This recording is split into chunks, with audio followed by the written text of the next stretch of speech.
Hello. Thank you for stopping by. I'm Ruby, this is Ruby Red, and today I kind of feel like garbage. So I thought I should try to read some great books. I'm sick, don't feel good, don't like it, and I got sick at basically the exact moment I had planned to start this vlog, so I started the book anyway, but I was not prepared to be on camera. But now I'm a little bit more prepared to be on camera, and I just simply need to start the video for reals, or I'll forget everything that I wanted to say to you. Basically, during my illness, which is not COVID, just a flu, I thought, wow, what a perfect time to read some of my 5-star predictions, because I don't remember how many books I predicted 5 stars were gonna go to from me. I think it was like 8 maybe, and there are 2 that I have left to read. One of them I DNF'd, and all the rest of them that I read, I gave 5 stars, so I was on to something, okay, with that list. So now I've got 2 more books, and I'm gonna read them in the next week-ish, I hope. So I decided to start with Bewilderment by Richard Powers, because that's one that I felt a little bit less sure about based on some other reviews that I had seen.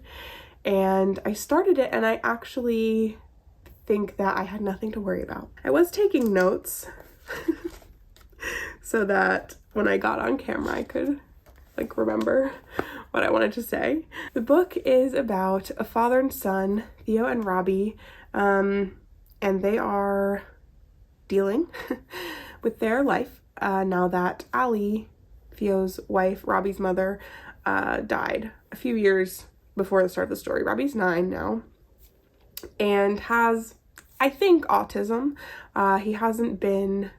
They haven't specifically said, and there has been a lot of discussion kind of where his dad talks about his school's thoughts on his behavioral problems and how, his doctor's opinions on various diagnoses and medications that they want him to try. But it seems like he has autism as a non-medical professional of any sort. That's how I'm reading it. So it's about their relationship, and I also, it could be very off-putting, I think, just in the very beginning, but as you move deeper into the story, I have read half of the book at this point. Finding some way to help Robbie, to help him manage his emotions and feel more in control of himself and be able to relate to his peers better. Finding a treatment that will help him do that does become a main focus for the story. It's just not maybe what his school wanted, but it's extremely interesting to me. Another facet of this that is something that appeals specifically to me and that I really like is Robbie's really interested in the wild, in the world, in endangered species and environmental protection, and part of that comes from his mom's work as an animal rights activist, I guess, legislator maybe, and yeah, her fiery passion for preserving life and preventing suffering and saving the planet, etc. He has a deep respect for animals, and specifically wild animals, and that's fun to read. He finds a lot more things to relate to and to understand out in the woods than he does with his friends at school. And his dad is very supportive of that and is glad that his son wants to hold on to his mom in that way. And so it's sort of a journey that these two are taking through their grief, and they have very different perspectives on that grief and how to move through it. And Theo is an astrobiologist, so he works in astrobiology. I think this book is set in the near future, and his job is basically predicting which planets could have life. He works in that field at least, and so he is often telling stories to Robbie about planets that could have life on them and what that life could look like and how it might have evolved to be like that, and how different atmospheric or astronomical events and situations can alter the conditions of a planet and how that alters the way that life evolves. It's very interesting to read his stories, and I really like this book. I don't know, it's beautiful, and it hurts how much, like, one of the only things that helps Robbie feel calm is thinking about his mother and trying to, like, live for her, right? And carry on her legacy and watch videos of her and think about her and talk about her. And so Theo is just, like, constantly wading through his own grief to help his son. And so he, like, I don't think he's really had any space or time to process his own grief and try to, like, come to terms with it and accept it or whatever. It just seems like a really, really painful position for him to be in constantly. And he's more than happy to do it for Robbie, because that's, like, what he's living for now. And he cares so much about his son, and oh gosh, it's really beautiful. And there is some really interesting neurological stuff going on now, which I'm not going to, I don't actually know if this comes up in the synopsis, but just in case it doesn't, I'm not going to say anything because I feel like it happens far enough into the book. I don't want to spoil it, but things have taken a fascinating turn for me. Yeah, I'm excited. I am having some tingles as far as, like, my existential climate dread is definitely being stirred up by some of what I'm reading. So that's always an interesting experience. Love to get frothed up about that. But yeah, I'm really enjoying this book. I can't wait to get back to it. I didn't want to read too much more of it without, like, checking in and being like, hey, I'm doing a vlog, because otherwise I just won't do it, and I want to do it. And I'm sorry if I sound icky. I feel icky. I feel really icky. I'm gonna get back to my book now that I've filled you in, and hopefully tomorrow I'll be feeling better. And that's it. That's it. That's my hope.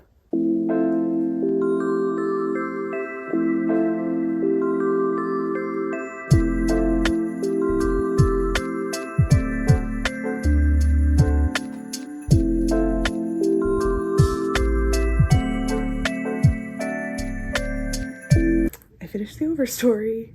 No. No. I finished Bewilderment just now. I'm not crying. I'm just still a little bit congested.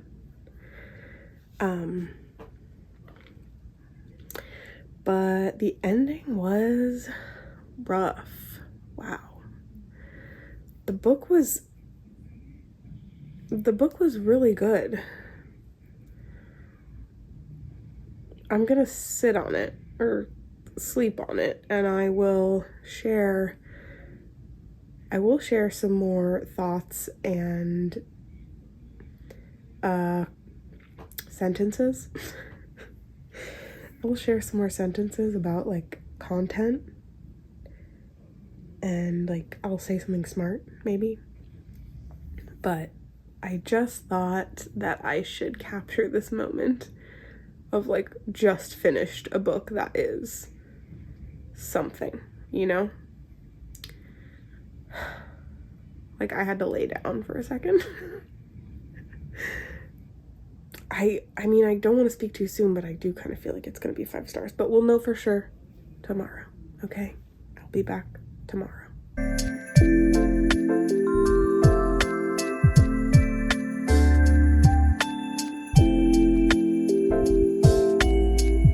Alright, so upon some reflection, I've decided I'm actually just going to give Bewilderment 4 stars. I was definitely feeling some emotions when we last spoke, when I had just finished it.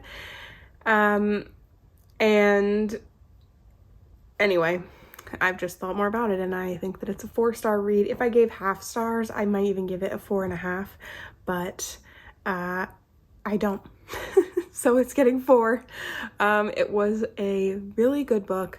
I think some of the negative feedback that I was warned about, basically, is relating to, I mean, first of all, there is some like neurodivergent like rights or some such discussion that can definitely be had, and I did read a couple of blog posts by a neurodivergent reader, so that is always good when you are trying to understand something that is not your direct experience. But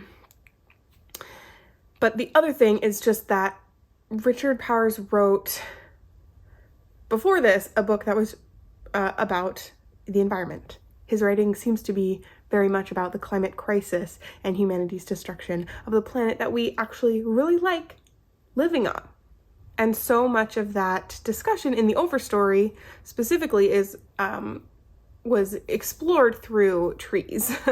And it was like a book about trees, tree people, tree things, right? And so then this book was pitched as like, not even officially, but it's like, I think people thought that it was going to be like the overstory, where it was like such a deep, interesting dive into this one aspect of the natural sciences with a huge slant towards like the climate crisis, and that bewilderment would be a deep, interesting investigation and exploration of astronomical topics. And it's not. It's very, very little of this book's science stuff is actually about space.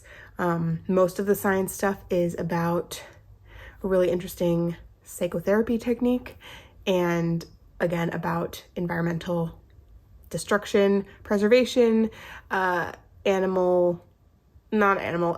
ecological health. So it's just another book about climate change, right? It's like slightly dystopian. It's set in like a near future. And there are a lot of political elements that you might recognize. Sorry, I think my camera was slipping. I think that was disappointing for people who wanted to read a space book the way that we got to read a tree book. And yeah, it just wasn't a space book. It was a grief book. And it was a, like, we are dying book. We the planet, we the people. I think that maybe just now I have set the record straight a little bit, so that if you loved the overstory as a tree book and you wanted to read Bewilderment as a space book, don't. It's not a space book. But if you love climate related fiction, you can definitely read this. It is not that much about space. Yeah, and I thought it was very good. It was very sad. Of course, the nature of the relationship that this book is exploring was very sad. But yeah, Richard Powers is a good writer. Good writer. Like, what a meaningless thing to say. I was writing down quotes. I was writing down lines that were sticking with me, to me. I was impacted by his words. And yeah, I think, it was not quite a 5-star, but it was really, really good. And it's not very long. I read it in just a couple days. Good book. So now it's time for me to read The Personal Librarian. And I still actually have not reread a synopsis for that. I thought maybe I would do that so that I could tell you what it's about before I read it, but I'm not going to do that. I'm just going to start it, and we're going to find out together, unless you already know. In which case,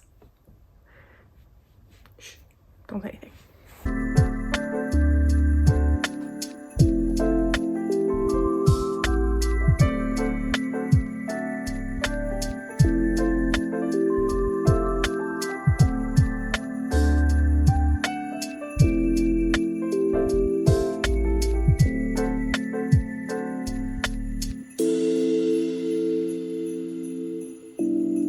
Okay, here I am in the exact same spot as I was before, but it is a new day, and I have read the first 5 or so chapters of The Personal Librarian, so I just wanted to say what it's about now that I kind of know what it's about. We're following a woman, Belle, who it's early 1900s, like 1906 or 08 or something, and Belle has just been hired as the librarian for J.P. Morgan's personal library.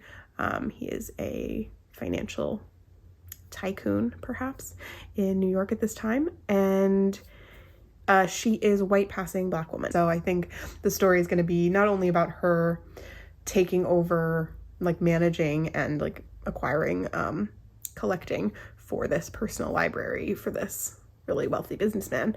But also doing all of it while she is lying about her race and presumably hoping not to be discovered. And so I think that that is the part that is the true story that this is based on. I'm gonna have to look up and find out if this is actually based on a true story, but I think it is. Anyway, I am not actually loving it so far. I am loving the concept. I'm loving the story and the... What's another word for story? I don't need another word. I already said story. I'm loving the story, but the writing is like meh to me. I've never read a book by either of these authors. Yeah, the actual writing is... I'm going to try to figure out what exactly I'm not enjoying about it, because I don't just want to say like... I don't know. I'm... What? I'm trying to be better at talking about things in a coherent way. I'm trying to fumble less and be vague less. I'm trying to be less vague. Oh my God, I have to go.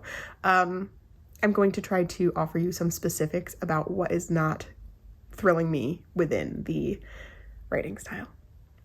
Okay, I have some actual examples about some of the things in this book that the writing is not hitting for me. I think it's just simple. The writing is a little bit bland. And it also is, can be, or can feel repetitive. It can feel like something happens and then the character explains to us why they feel the way they do or why they did what they did, when like, I know I was there, I just read the scene, so I know what happened. So I can infer from what was said in the scene how you feel about whatever was going on. I'm not being specific enough, but now I have a specific instance where a character has just read a letter where another character is sharing news. And then after that, we read like a little monologue, just what the thoughts of the character are, that the character is having about the letter. But within that monologue, the character basically restates most of what was in the letter, as though we didn't all just read the letter. So you don't have to tell me what was in the letter. I read it. It's that kind of thing where I'm like, okay, I get it. I was there. I don't know what the name for that issue is. Is there a name for that? Why does there need to be a name for it? I'm finding this to be very redundant and over explaining itself, but I am only 15% of the way through the book. So I guess I shouldn't be judging it too harshly at this early stage, but yeah, I'm gonna go back to reading now. I just wanted to, I read that and I was like, oh, this is exactly the problem. So now you know.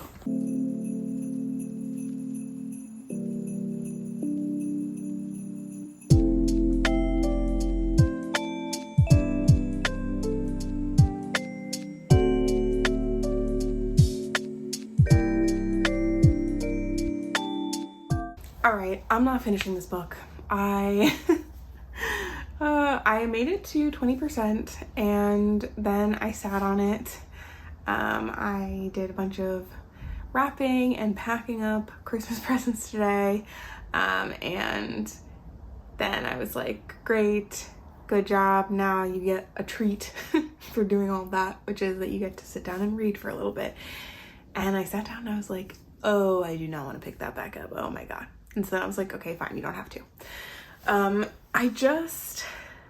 I feel bad, but I don't think the writing is very good. I think maybe if I had opted to listen to the audiobook instead of read it, which I did consider, I might have had more luck with it, because there's something kind of more passive about audiobooks versus the activeness of reading, for me at least, and that like I can passively let the audiobook keep playing even if I'm not like thrilled. I'm usually doing something else anyway, so it's not like the audiobook has to be pretty bad for me to be like, okay, no.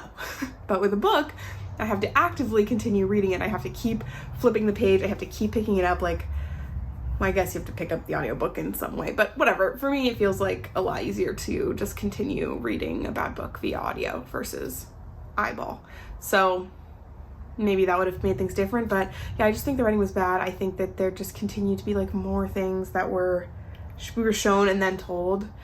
And I also felt like the character, like Belle, was so flat, and she would be saying that she has these feelings, or like, I have to do this because of this, but I'm like, why? I have no idea of why you feel that way about this situation or this other person or whatever. Like, I felt like we were being told who she was instead of being shown who she was, and like feeling who she was for ourselves, the reader. And then there was this one part that, I don't know, I just think it's not a very good book. Unfortunately, I'm really bummed, but you know, that's fine. I'm letting it go. I'm DNFing. I started with Bewilderment in this because I thought that would be the one I was more likely to not love and not finish. And so then I would be able to like read The Personal Librarian, which I thought I was gonna like absolutely adore. And look at us now. Kind of a disappointment. But you know, I am gonna do another 5-star prediction video for next year, so look for that in January. And yeah, I wanted to end this on a higher note, but here we are. I didn't like this book, and